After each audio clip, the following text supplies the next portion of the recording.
असतो जोपर्यंत प्रतिनिधी होतो आणि मशीन खोलल्या कसं साहेबांनी उत्तर द्यावं याचं.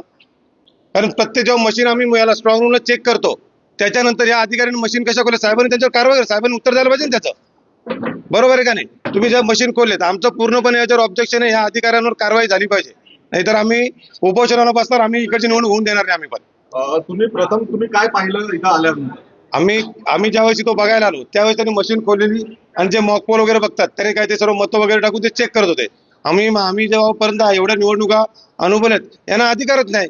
कारण त्यांचं कोणताही उमेदवार प्रतिनिधी नाहीये किंवा कोणताही हे नाहीये त्याला पोलिंग एजंट. तर त्यांनी मशीन खोलले कसा त्याच्यावर आमचं ऑब्जेक्ट. त्यांनी जे आरो साहेब असतील जे निवडणूक आहेत त्यांनी ह्या सर्व अधिकाऱ्यांवर कारवाई केली पाहिजे आणि ह्या ज्या मशीन आहेत 6च्या त्या 6च्या 6 मशीन नवीन चेंज करून त्यांनी दुसऱ्या मशीन उपलब्ध करून ही आमची विनंती आहे त्यांना. अंबरनाथ नगरपालिका निवडणूक उद्या मतदान आणि अशा वेळेला पॅनल क्रमांक 5 मधील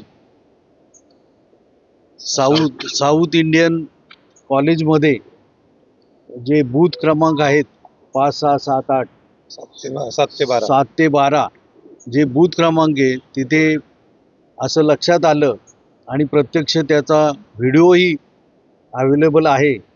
तर त्यामध्ये पेट्या उघडण्यात आलेल्या आहे, त्याच्यामध्ये छेडछाड झालेली आहे. आणि विशेष म्हणजे BJPचे तुषार तेलंगे हे इथे उमेदवाराचे भाऊ त्यावेळेला हजर होते. ते कसे काय हजर होते त्याच्यामुळे याच्यामध्ये जो काय आम्ही संशय घेतो तो दाट आहे आणि याची सखोल चौकशी झाली पाहिजे.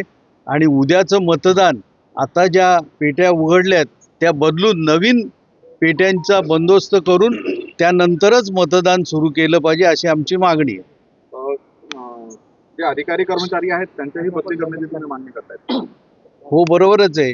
ज्यांनी काही असा करण्याचा प्रयत्न केलेला आहे त्यांच्यावर विश्वास कसा ठेवायचा. दिवसभर इतकी गडबड झालेली आहे अंबरनाथ शहरामध्ये आणि मतदान होत्या नाही असं होत असताना काळजी वाटते आणि त्यामुळेच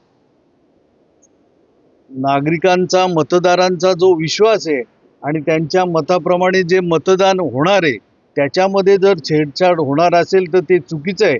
म्हणूनच आता सर्व अंबरनाथमध्ये सर्वच मतदान केंद्रामध्ये सर्व उमेदवार धाव घेत आहेत. खासदारांना तुम्ही माहिती दिलेली आहे, खासदारांनी काय सूचना केलेल्या? खासदार त्यांच्या वतीने या बाबतीमध्ये अधिकाऱ्यांशी बोलून योग्य तो निर्णय घेतील. पाहणी केलेली आहे. क्षेत्रीय अधिकारी उपस्थित आहेत. आता त्याच सूचना दिलेल्या आहेत. ह्या परिसरामध्ये एकूण 6 बूथ आहेत. 6ही बूथवर ते तपासणी करतील आणि तर आता आम्ही जे बूथवरचं बघितलंय तर तिथलं तर सील सगळे कायम आहेत, कुठलंही सील काढलेलं नाहीये मशीनचं. तर 6च्या 6 बूथवरचं ते चेक करून जेव्हा त्यांचा अहवाल येईल त्याप्रमाणे पुढचे निर्देश देण्यात येतील. 5/10 मध्ये सील तोडलेला आहे असं आत्ता पाहिलेलं आहे. मशीनचं कुठलंही सील काढलेलं नाहीये. ते आत्ता जस्ट चेक केलेलं आहे. 2 बूथचं चेक केलंय. उर्वरितचे पण चेक करण्याबद्दल झोनल ऑफिसरला आत्ताच सूचना दिलेल्या आहेत. जर याच्यात अधिकारी कर्मचाऱ्यांची चूक असेल तर निश्चित दोषीवर कारवाई होईल. नाही आमचा